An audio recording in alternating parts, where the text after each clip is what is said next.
Hi Nidhi, welcome. Welcome to the Women Who Make It Happen series. We'll talk through your experience and your career journey to date, but perhaps you can introduce yourself. Thank you, Sue, for having me here. I'm the Chief Model Risk Officer currently at Virgin Money, but prior to that, I was at HSBC for almost 12 years as the Global Head of Model Risk Evaluation and Oversight. Before that, I was at Barclays for a short period of time, and before that at Lloyd's. So I've done a few banks in my career.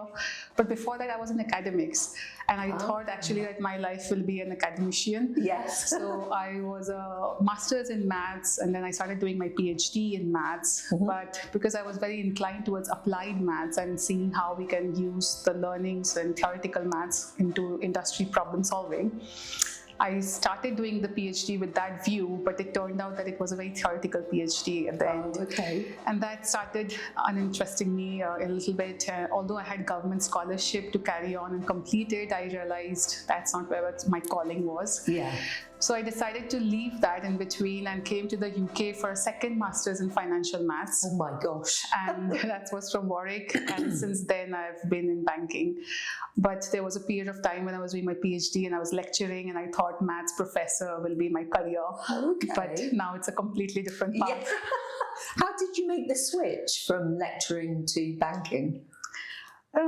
It's not that different, especially in the role that I am in, which is very quantitative in nature. So I'm very much, that's how at least the journey started in the beginning, where I was really building models and using the statistical and mathematical knowledge that I had learned through my academic career into real world modeling. And that was exactly what I wanted to do always. Yes. So for me, I was really craving to get on with it. I think the transition probably needed more on the communication, engagement, the soft skill side of things. Yeah. Which is slightly different when you're in the academic environment versus when you're in a corporate culture. And yes, that took a bit of time, especially my time in Barclays was not that easy, let's say, where as an academician in the past, my manager used to tell me, you're this very soft girl next door, you know, have some gravitas and yeah. And I was like, but if I can get work done with however I am, why do I need to be a different person? Yes. But I realized that in banking, you need that. And I must say, I think over the period of time, my personality must have transitioned slightly in how I come across now versus maybe how I used to at that time. So there have been subtle changes, and I'm very aware of that. But I think core still remains to be very mathematical and very technical, which I really enjoy in what I do. Oh, that's good. That's good. So who has been your role model throughout your career? Has there been anyone that's brought you a good challenge or sponsored you to move in a different direction? I mean, ideally, you do look up to your managers as you go through your various role changes, because they're the ones who have trusted you by giving you the role at the first place. So it's very much about working collaboratively, closely with them to making sure that they're comfortable with what you're achieving or what they had in mind for you. So that definitely, I think, in my life or in my career, especially in the initial years when I was forming myself in a corporate setup, they did play a role. However, has there been one such person I've really looked up to and wanted? Not really. I don't think I've been that lucky to have come up with that. It has always been me challenging myself to be a better version of who I was before, and what can I do to grow and develop myself further. Recently in my current job, our Chief Risk Officer, she really inspired me. I think I would say she was the first person in my career, and I have told her this, that I really felt very much like she should be my role model. I've learned so much from her. Yes. But yeah, that's about it really. It's very far and few such people that you really find in your life who you really want to imbibe. Absolutely. And what sorts of challenges have you had throughout your career that you've had to overcome, perhaps as a woman? First, I'll say challenges as a mathematician. I don't know if it's a mathematics thing or because my brain is very analytically wired. I have struggled, or maybe the pace in which my brain thinks, I have always struggled, and especially because my career has spanned a lot of tier 1 firms where it is a lot about stakeholder engagement and taking them along on the journey. That used to be a challenge for me in how do I slow myself down to go in the pace that others are taking to get to the same level of understanding that I have already gotten to. Yes. And I have actually had to take professional coaching help really slowing myself down and putting myself in others' shoes and being able to understand how they are probably thinking about it, that I haven't been able to see it. Because in my mind, I'm probably already ahead and done it, whilst others are not there yet. So that has been a challenge, but I've started developing that understanding and through the coaching help. And I think now where I am, I actually think I'm doing a good job in terms of understanding how to take people on that journey with me. At Virgin Money, especially coming into this new role, the complexity is slightly lesser than what I used to have to deal with at HSBC, so that has also helped in getting that moving. As a female person in the industry, have I had to do anything differently? I don't think so. I mean, I don't feel ever, I've never felt in my career that I've not been heard because I am a female. I've always felt that it's about making yourself, it's also about putting up your hand and speaking, right? Yeah, and if you have a point and an opinion to make, I have always made it. I have not felt hesitant in making that. That could just be me, and I don't think that is experience I've heard from a lot of other colleagues and female counterparts. But my point has always been, have I made the step to even say it out? Yeah. And if I haven't, then why blame others too? If I had said and somebody has shut me out, that is when I would probably complain that I have had to put in the, I was not allowed or anything like that. So I don't think I've had that experience. So being very insightful and your own need to perhaps slow down and speak differently so that people will catch up. How have you adapted that into your leadership style? That's a very good question. Because the problem as a result of being such a person is you know the end point much earlier in your head. And by revealing the end point in a leadership setup, then you are curtailing the innovation and the thinking of your team. Yeah. Because you've already told how the end product needs to look like. So that's where you're absolutely right. I've had to very consciously be aware of this, that whilst I might be clear on what the end state needs to look like, I don't want to say it out in the beginning, because then I'm not letting the team go through that ideation of how the thing needs to come up with, so that they can come up with their own end state, which may be different to what maybe I have in mind, right? Yep. And I'm very open to that idea, because there's no one way of doing something. That's what maths has also taught me as a degree. There's no one way of getting to the right answer. You have multiple ways in how you can get to the answer. It's really about being innovative and exploring that. So when I'm doing the discussions with the team, it's therefore never about where we want to reach. It's really encouraging them to think about the problem statement and understanding what is their approach to reaching that. Yes. And then gradually, if I don't think they're going in the right direction, I'll start slightly helping them, molding them, and taking them where probably I want them to go. But it would be still very much in conjunction with them rather than providing them the full answer. So very much a collaborative environment, which is lovely. And by doing that, the good thing that happens is the next time a similar task comes or a requirement comes, I don't have to do any thinking with them, because they know the process of thinking I would go through if I have to achieve that. So it makes my life very simple and easier, because my team and I are very aligned then in our way of thinking about it, which is very important for me, because then I can fully trust them to get on with everything they need to get on instead of me needing to micromanage, which I don't believe in. Yeah. Otherwise, when will I do all the things I want to do as well? Exactly. Yeah, you won't get time to do your role. Exactly. If there is such a thing as business as usual, which obviously in banking there never is there? There's always new challenges. Totally. So, out of everything that you've done in your career to date, what do you think is what has been the most interesting role, and why? It's very difficult to pick up one thing, which I'll tell you why. Because if any day is not interesting, I would probably not be doing it. Yeah. Trust me, I'm the kind of person, like I told you, I left my PhD in between, even when I had a full government scholarship, and that's because it had stopped being interesting. Yeah. So honestly, Sue, I don't know if it sounds believable, but I wake up every day pretty excited about my day. Oh, and that's really how good. I want to live the rest of my life. Yeah.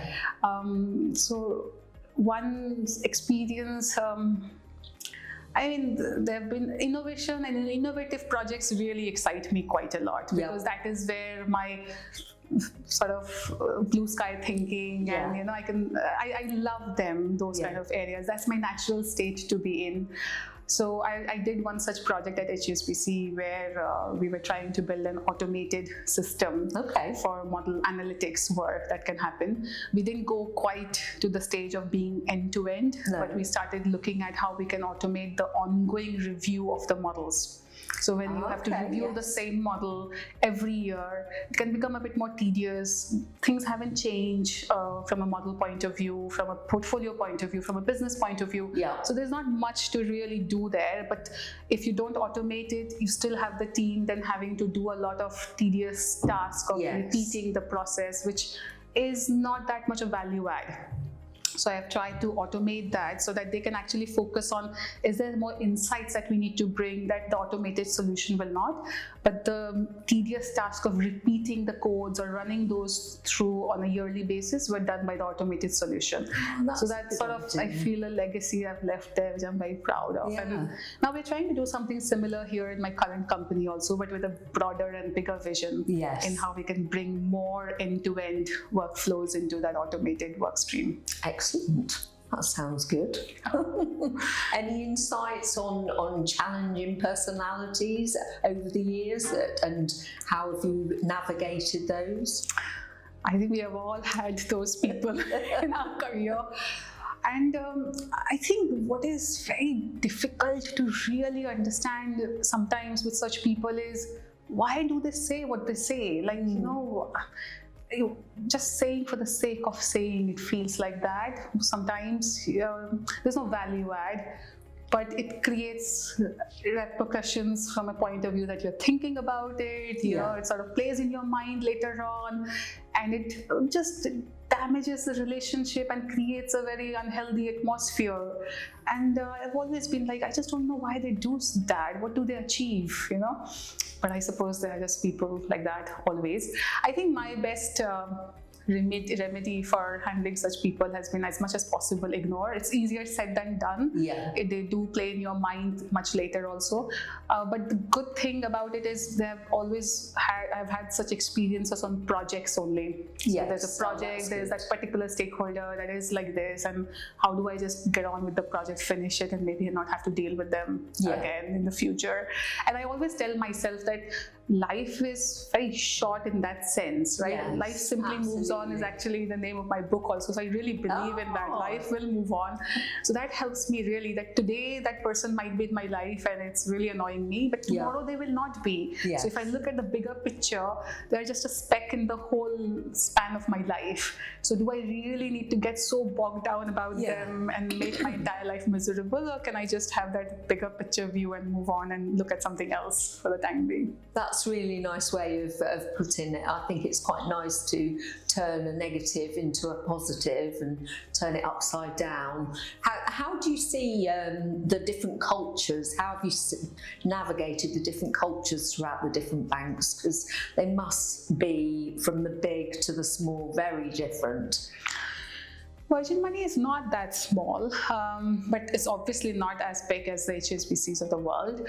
I think the good thing about coming from a big to small, which I've really started appreciating and I've seen the benefit of that, is you can actually get things done. Yes. And I talked about the pace, the point about wanting to have pace and momentum in what I do. That really gets satisfied here much more than it was something that I was able to get satisfied in HSBC, where you are having to take a variety of stakeholders with you and they're all taking their own time and coming along on the journey with you, but you can't do it until they have, and it sort of created, so it's sort of slowed it down. Nothing would happen in a matter of months. You're talking years before anything major is impactful that you're able to see. Here you're talking weeks, which is good, which is amazing. So I'm actually loving even more, because then all the stuff that I want to do are getting done. I'm seeing the change and I'm like, what's the next thing? How do I make that happen? What's the next thing? So I'm constantly on the roll. The brain is busy, which is amazing. Yeah. I know one thing that's important to you is bringing women on in the industry and the sector. How do you do that throughout your course of your career with people that you've had in your team? I am actually the sponsor of the Embrace Network at Virgin Money. So that has allowed me to, so Embrace is about embracing the various diversities and ethnic minority diversity as well, and creating basically as much as possible diversity in the various teams and encouraging. And this is also why I try to be more out and about, so that I'm visible. People see that there's a woman, there's an ethnic minority woman, and they can relate to the company and to what we're trying to achieve.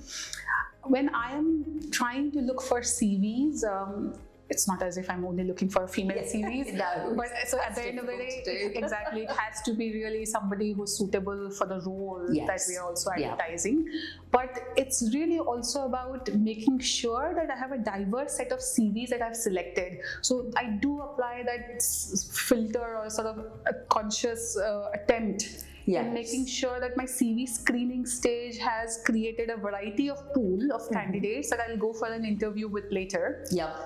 And I don't know if the female specifically will get selected or not. That will really depend on how the interview goes. But it would certainly be a conscious effort that I'm putting in to make sure that I do have a female candidate if I have a few male candidates, depending on the proportion of CVs that I've gotten.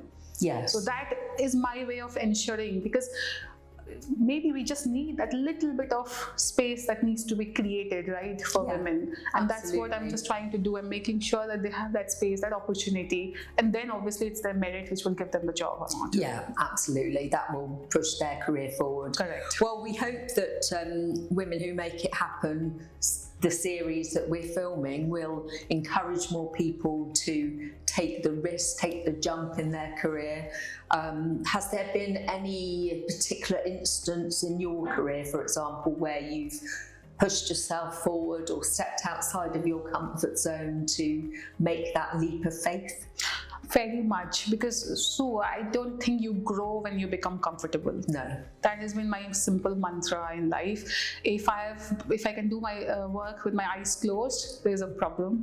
I need to do something more. I think, to be very honest, after 12 and a half years at HSBC, I started feeling very comfortable, and that was the reason why I started thinking about making a move. Because I was not growing. I had a very strong team, an amazing team. In fact, I'm still in touch with them, and nice. It's lovely. So that was obviously what was making the decision very, very difficult. To leave your team behind that you have really created with a lot of hard work for years. But that's what I had a very open conversation with them before I made the decision that yes, I will be leaving you all, but at the same time, I have to really do something different. Otherwise, I am not growing here much. The opportunities started being very limited, in what I could have done there. So that shift was something that was very difficult as a decision, breaking out of the comfort zone. But wow, so much I've learned in making that one decision, right? AI and all that new stuff about AI. I did a course from Oxford University on AI. So they have a very good AI program. I really learned a lot from that. So that was great. I started creating some skills, but I have on-the-job experience and I'm applying them and I'm seeing how can we make it more, useful in the company for decision-making purposes.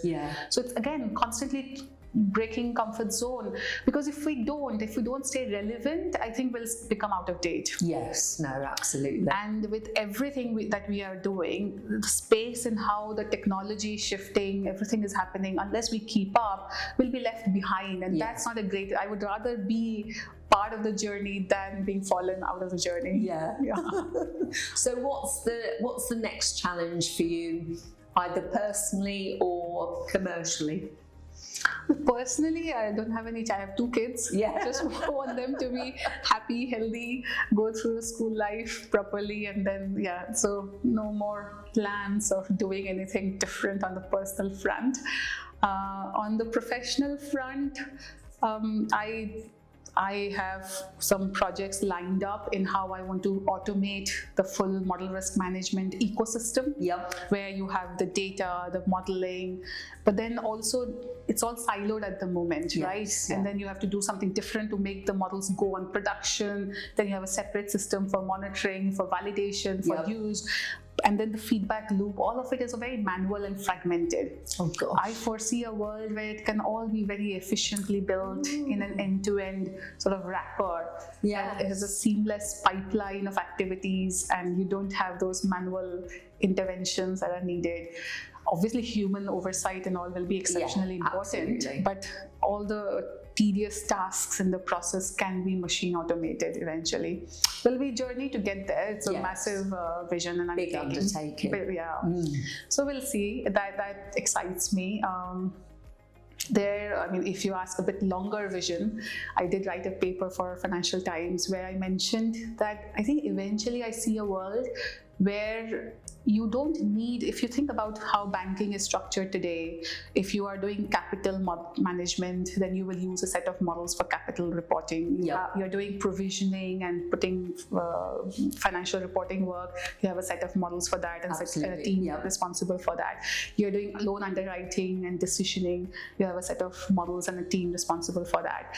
You are in fraud or financial crime and you have a different set of models. It's all very fragmented. Yes. Right? And there are different skill sets that we hire for these different modeling objectives, and we build those separately. I think eventually there may be a need or a world where there'll be an AI supermodel.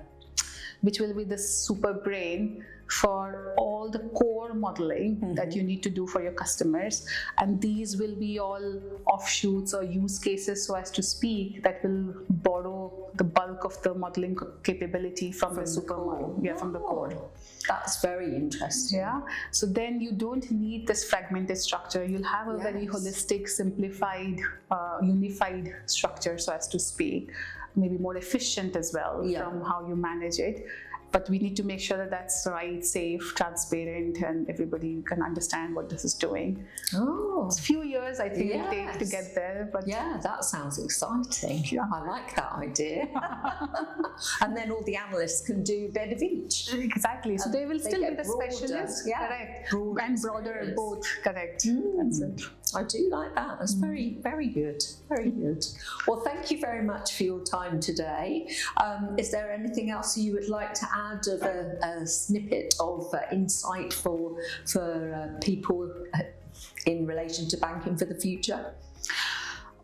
Personally, I felt, and especially through my daughters, that maths is not taught really effectively in schools. I've had my daughter come to me and she would say, "Oh, Mama, this topic feels..." I would ask her also, "What topic are you struggling with? Just talk to me and I'll explain." I can teach her double masters in maths at least, right? So absolutely. But we're talking about basic stuff, and I would explain to her in a very easy way, and she would be like, "But that's not how they taught us in school. They taught us in the long-winded..." I said, "Son, that's important too, but you also need to understand that it's not that difficult either."